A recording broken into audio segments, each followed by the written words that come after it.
Faqat biznikilar ko'chiradi deb o'ylasangiz adashasiz. To'g'ri, biznikilar ham ko'chirishadi, lekin eng yaxshisi emas. Kelinglar, eng yaxshi adaptatsiya qilingan 5 ta hind film haqida gaplashamiz. 5-o'rin Player yoki o'yinchi. Bu film italyancha ish filmining hindcha adaptatsiyasi hisoblanadi va bu filmda bosh rolni Akish Bachchan ijro qilgan. 4-o'rin Muhabbat qissalari yoki sevishganlar. Bu filmda Shohruxxon musiqa o'qituvchisi rolini ijro qiladi. Bu film esa O'lik shoirlar jamiyati filmdan ilhomlanib yaratilgan. 3-o'rin Kante yokida begona deb ham tarjima qilish mumkin, lekin bu filmni to'g'ri o'zbekcha variantini topolmadim.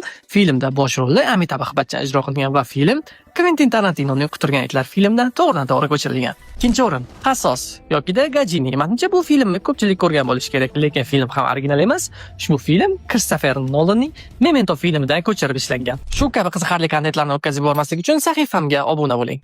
Va nihoyat 1-o'rin Lal Singh Chadda. Sizlarga biroz noqulay ishildi. Bu film Forrest Gump filmining hindcha adaptatsiyasi hisoblanadi. Bosh rolda Tom Hanks emas, Amir Xon ijro qilgan. Siz yana qaysi filmlarni bilasiz? Izohlarda qoldiring.